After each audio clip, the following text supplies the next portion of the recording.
Jail में बंद gangster इजार लकड़ावाला ने थाने पुलिस कमिश्नर बदलापुर पुलिस को पत्र लिखकर ये जानकारी दी है कि बीजेपी के एक विधायक ने उन्हें सुपारी देने की कोशिश की, ऑफर दिया और कहा कि एक बिल्डर यानी कि डेवलपर की हत्या करनी है और जो भी पैसे चाहिए वो उसे देने के लिए तैयार है। लेकिन लकड़ावाला ने अपने पत्र में ये भी कहा है कि उसने इस ऑफर को रिजेक्ट किया और पुलिस के संज्ञान में ये जानकारी अपने पत्र के माध्यम से उसने दी है।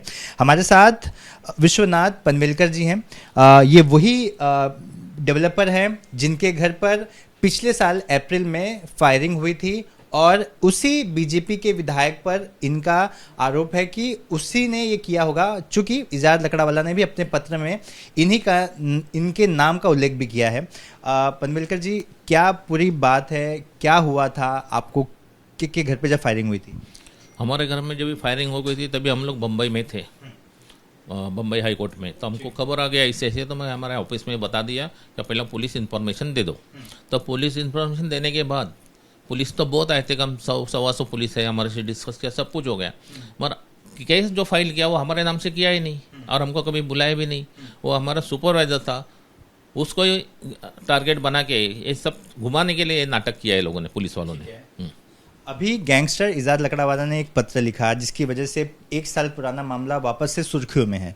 अब लकड़ावाला ने दावा किया है, उसका ये लेटर है जो आपके हाथ में है।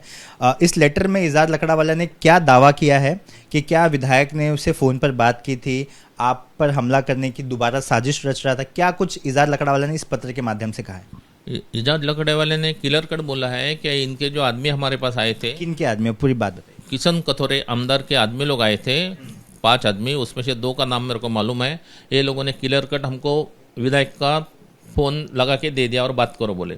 तभी उसने बोला कि ये आदमी को ख़त्म करना है, विश्वनाथ पनवेलकर को। कुछ भी होने दो, कितना भी पैसा जान दो, हम तुमको देने के लिए बैठा है।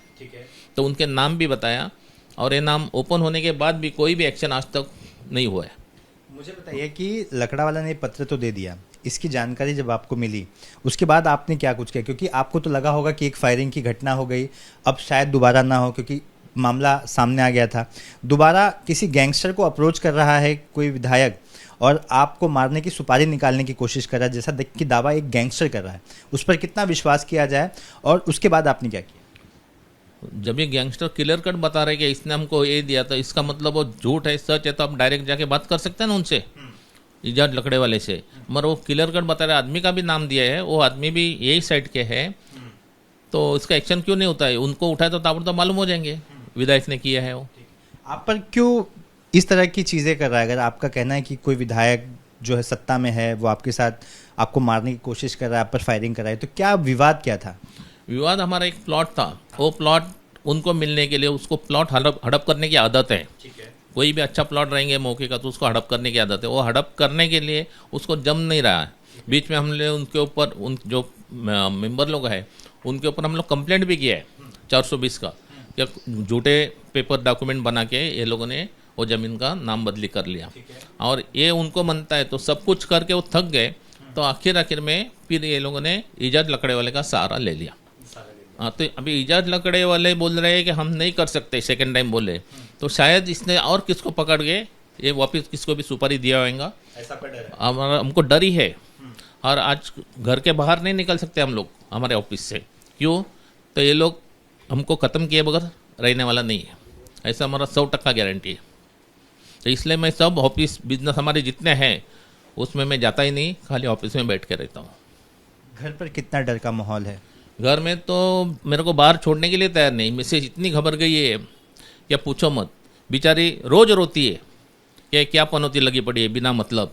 मगर हमको समझ में नहीं आता ये क्यों ऐसा नाटक कर रहे हैं, और इतना इंटरनेशनल लेवल पे ये टच है, इसका मतलब ये मेरे को छोड़ने वाला नहीं है 100%।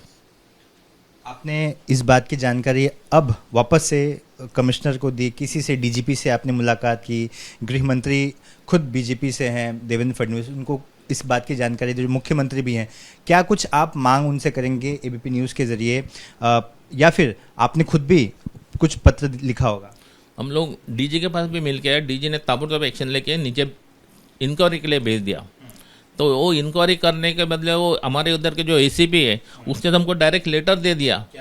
क्या ये कुछ दिखता नहीं, ये नहीं वो नहीं, बोले तो सब प्लानिंग उनके तरफ से बात कर रहे हैं। और वो क्लियर कट बोल रहे हैं कि ये सिविल मैटर है, ये है वो है।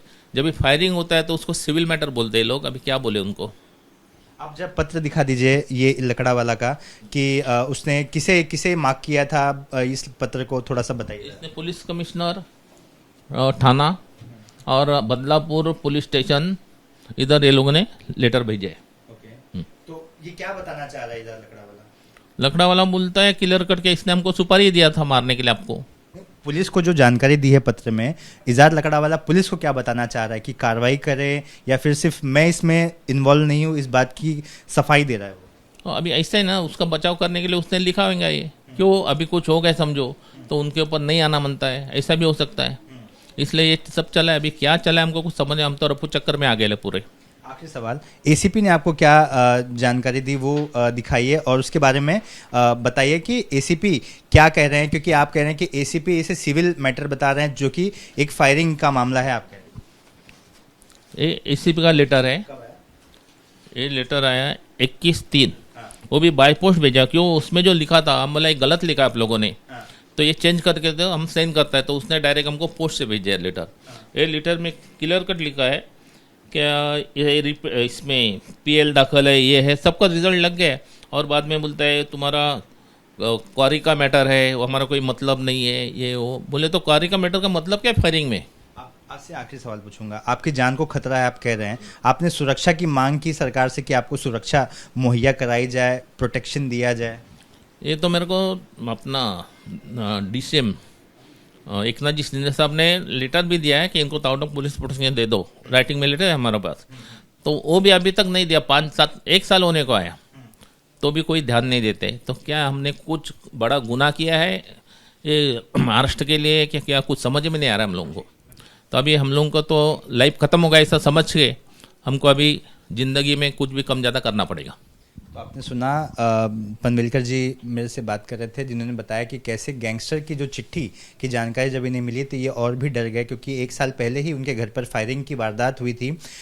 उनका ये भी कहना है कि उप मुख्यमंत्री एकनाथ शिंदे ने पत्र लिखा था और कहा था कि इन्हें सुरक्षा दी जाए, इसके बाद भी इन्हें सुरक्षा नहीं मिली है। मुख्यमंत्री और गृह मंत्री राज्य के देवेंद्र फडणवीस से भी ये विनती कर रहे हैं कि इन्हें सुरक्षा दी जाए और मामले की जाँच ठीक ढंग से की जाए। कैमरा पर्सन अनिल के साथ सूरज ओझा, ABP न्यूज़, मुंबई।